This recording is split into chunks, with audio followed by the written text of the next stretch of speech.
Bienvenidos a este nuevo audiolibro católico. Si te gusta, dale like, suscríbete y activa la campanita. Padre Ángel Peña, Orden Agustinos Recoletos. Sor Patrocinio. La monja de las llagas. S. Millán, 2023. Índice general. Introducción. Primeros años. Las llagas. Desamortización. El demonio. El demonio la saca del convento. Persecuciones. Al destierro. Amor a los animales. Almas del purgatorio. Los santos. Virgen del olvido, triunfo y misericordia. Carismas. A. Bilocación.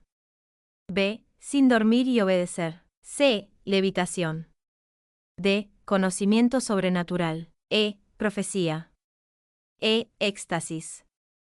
Éxtasis del día de la exaltación 1835 milagros. 1. El Cristo de la Palabra. 2. El milagroso crucifijo de su celda. 3. Curaciones y otros. 4. Las esmeraldas de la Virgen. 5. Curación del zaratán de la abadesa. Otras maravillas. Providencia de Dios. Sus escritos. La bandera española. Declaración de la Reina. Fundaciones y reformas. Conclusión. Bibliografía. Introducción. La vida de Sor María de los Dolores y Patrocinio es una vida admirable, llena de gracias sobrenaturales. Una vida como la de tantos santos, que confirman nuestra fe en todos los dogmas y verdades que nos enseña la Iglesia Católica. Ella fue religiosa de la Orden de Concepcionistas Franciscanas, orden fundada en el siglo XV por Santa Beatriz de Silva bajo los auspicios de la reina Isabel la Católica con el fin de venerar la Inmaculada Concepción de María. La Madre Patrocinio fue fundadora y reformadora en el siglo XIX de 24 monasterios de concepcionistas franciscanas entre España y Francia. Tuvo apariciones de Jesús, de la Virgen y de otros santos y ángeles. Especialmente consiguió descubrir bajo la indicación de la misma Virgen María una imagen suya que estaba retirada en un lugar de desechos y que en tiempo atrás por algunos milagros había sido venerada. Se trataba de la imagen de la Virgen del Olvido, triunfo y misericordias. Los liberales, enemigos de la religión católica, la persiguieron a muerte y consiguieron que fuera desterrada varias veces y trasladada a diferentes conventos. 2 veces atentaron contra su vida directamente. En otras ocasiones, sufrió de sus enemigos golpes e insultos de toda clase, publicando por todas partes que sus llagas eran una falsificación y que era mentirosa y embaucadora para que todos la odiaran, pero nunca pudieron asesinarla como hubiera sido su deseo. Las calumnias contra ella fueron constantes. Por su parte, ella todo lo ofrecía por la salvación de España, de sus enemigos y en general de todos los pecadores y almas del purgatorio. Dios obró en su vida muchos milagros y manifestó su santidad por medio de muchos éxtasis, levitaciones, conocimiento de corazones y hasta bilocaciones y milagros de distintas clases. Dios no se dejaba ganar en generosidad, si los enemigos le hacían sufrir, Él le daba alegrías celestiales para animarla a seguir sufriendo por la salvación de España y de los pecadores. No olvidemos que el siglo XIX fue el tiempo de las 2 grandes desamortizaciones de Mendizábal y de Madoz. Fueron años en los que las turbas dirigidas por anticatólicos hicieron masacres de sacerdotes. Tiempo en que España tuvo que luchar en Marruecos y tuvo que meterse en guerra con Estados Unidos, que le declaró la guerra, perdiéndose las colonias de Filipinas, Cuba y Puerto Rico. En conclusión, España alejada de Dios, se alejó de su esencia religiosa y sufrió lo indecible por las crisis económicas, persecuciones contra los católicos y destrucción de muchos conventos, bibliotecas y bienes materiales, culturales, artísticos y espirituales de la nación. Agradecemos a Dios que en medio de tanta maldad envió a nuestra tierra a algunos santos que como ella y San Antonio María Claret o Santa Micaela del Santísimo Sacramento, pudieron aplacar la ira de Dios y conservar en buena parte el tesoro de la fe que estaba siendo amenazado. Nota: al citar Madre Pilar nos referimos a los apuntamientos o escritos de la Madre Pilar, que están en el libro de Javier Paredes. Las llagas de la monja, se refiere a Sor Patrocinio en el convento del Caballero de Gracia, ed. San Ramón, Madrid, 2015. Vida admirable hace referencias al libro de Sor Isabel de Jesús. Vida admirable de Sor María de los Dolores y Patrocinio, Madrid, 2017. Primeros años. Nació el 27 de abril de 1811. Sobre su nacimiento prodigioso ella misma le dijo a Sor María Isabel de Jesús, la que escribe su libro Vida admirable: nací en el Pinar de San Clemente, donde hay una explanada grande sin árboles ni nada sembrado. Allí me encontró mi padre. Cerca de la plazoleta hay un camino transversal, por allí pasaba mi padre a caballo, huyendo. Cuando oyó una voz que le llamaba, se apeó del caballo, fue donde yo estaba, me cogió en sus brazos y, enternecido por la pena y el gozo, me llevó al pueblo de la Jara donde me puso un ama, dando aviso a mi abuela Ramona para que fuera donde yo estaba. Sus padres, Diego de Quiroga y Dolores Capopardo, huían de la invasión francesa de España.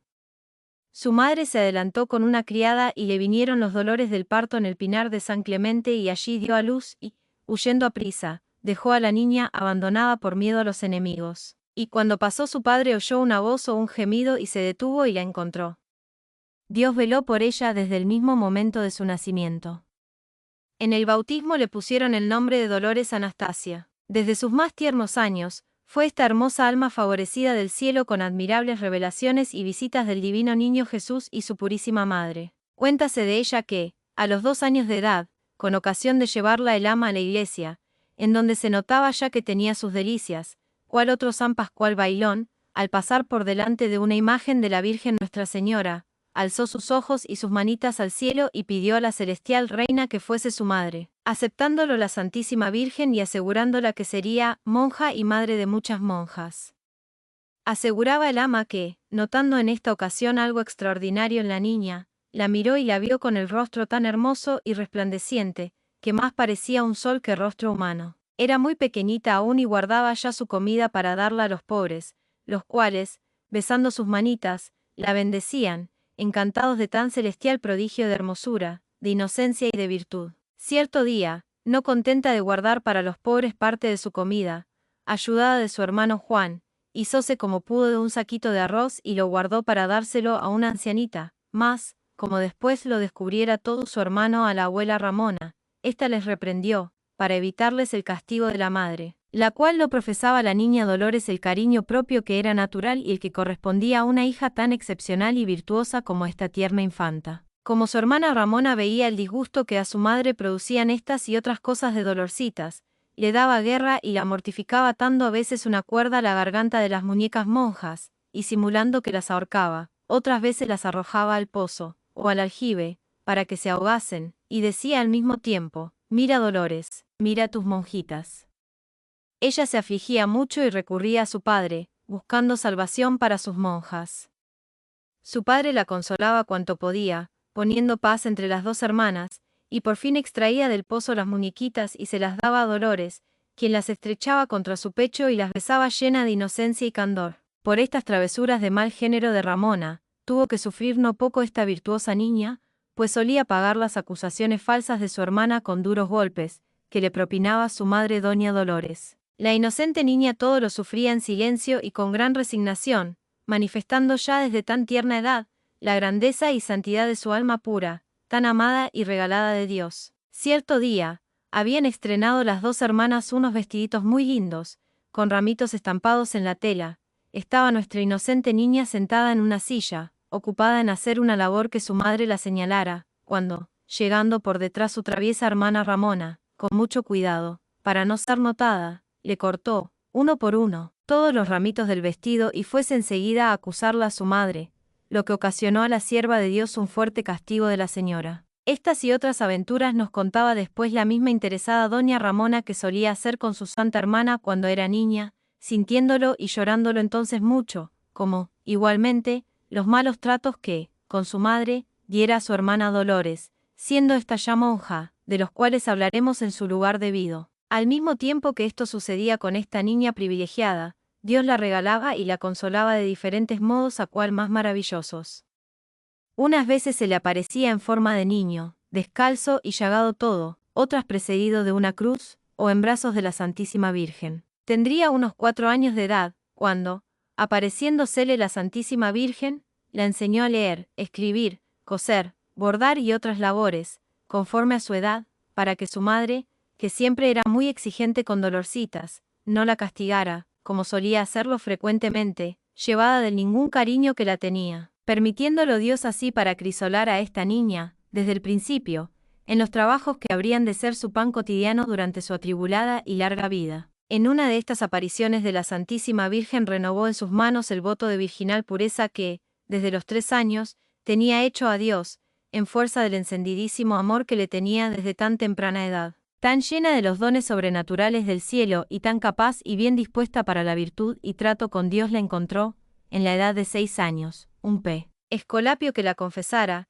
que le mandó comulgar, como lo hizo desde aquel día, con la frecuencia que pudo, viéndola arder en vivas llamas de amor a Jesús hostia, cada vez que le recibía sacramentado en su virginal pecho. Estando viviendo con su abuela Ramona, salió un día de paseo con ella su santa nieta, y allí mismo, en el paseo, se le apareció el niño Jesús, como de unos 10 años de edad, vestido con túnica morada, destrenzado el cabello rubio y todo el deleitable y amoroso, como quienes traía en las manos 2 coronas, una de rosas y otra de espinas, y alargándoselas a la candorosa e inocente niña, le dijo que escogiera entre las 2, cuál de ellas quería y le agradaba más, y, sin titubear, escogió la de espinas, colocándosela al punto en la cabeza. Sucedía esto en un descuido que tuvo la abuela, dejándola sola detrás de ella, y cuando volvió la cabeza y vio a la niña toda absorta y extasiada, se acercó a ella y esperando que volviera en sí, le preguntó al fin qué le había pasado.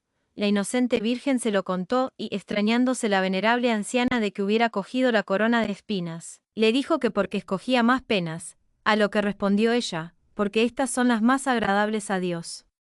Efectivamente, penas, dolores, persecuciones, cruz y calvario tuvo siempre esta sierva de Dios, y, como verdadero retrato de Jesucristo crucificado, habrán de reconocerla las futuras generaciones. Y su madre quedó viuda con 5 niños, 3 niños y 2 niñas. Su madre la llevó a Madrid con sus hermanos y la abuela Ramona con quien vivía. Su madre trató de casarla con un joven de gran porvenir social. Ella se negó rotundamente, declarando que quería ser religiosa y pudo frecuentar a las religiosas comendadoras de Santiago. Como su trato era todo afabilidad y bondad y con sus modales y formas arrastraba los corazones, moviéndolos a devoción, no tardaron mucho las señoras comendadoras en prendarse de la joven Dolores, y de ahí el cariño singular que comenzaron a profesarle todas. Solía ir siempre a visitarlas, acompañada de su abuelita, por lo que podía dar a su espíritu, en el trato con las comendadoras, toda la expansión que quería. A tanto llegaron las mutuas simpatías de la virtuosa joven y de las buenas religiosas que, por medio de la marquesa de Santa Coloma, recabaron el consentimiento de su madre Dolores para que su hija ingresara en el convento, en calidad de educanda, como lo hizo, no sin repugnancia de su madre, quien cedió, más bien por compromiso con la tía de su hija y las comendadoras que por su agrado y voluntad. Entró, por fin, la joven Patrocinio en el convento de las comendadoras, teniendo apenas 15 años de edad y allí estuvo hasta el feliz momento de salir para vestir el hábito de la Orden de la Inmaculada Concepción de María Santísima. Por doña Bernardina Sánchez, comendadora,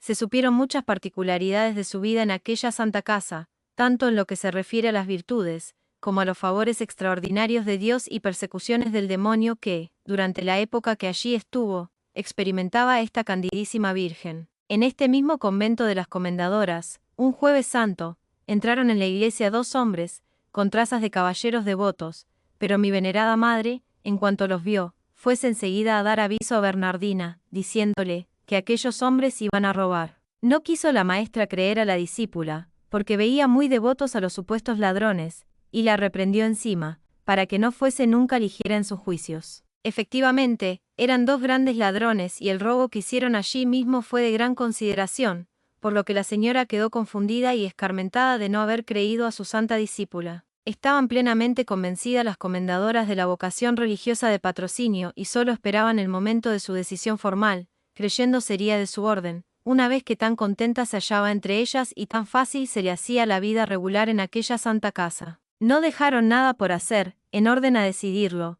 y trataron el asunto con doña Dolores Capopardo, su madre, ofreciendo a su hija dote y renta suficiente de parte de los caballeros de Santiago, si quería ser comendadora. Doña Dolores, aunque contrariada en sus planes de casarla, de los cuales no había desistido ni un momento, aceptó muy agradecida la propuesta de las comendadoras y dejó en libertad a Patrocinio, para que hiciera lo que más le conviniera por entonces. Cuando supo la sierva de Dios de lo que se trataba, muy atenta y afectuosa para con las comendadoras, les manifestó su gratitud por tantos favores como le dispensaban y les aseguró que jamás se borrarían de su memoria, pero al mismo tiempo les expuso con la sencillez y libertad de carácter que le eran propias, que si bien su vocación era para religiosa, anhelaba y se proponía hacerlo en una orden más estrecha que la suya, lo que, lejos de molestar a tan virtuosas religiosas, fue muy de su agrado, y les edificó, para juzgar tal resolución, hija del valiente espíritu de la dichosa joven.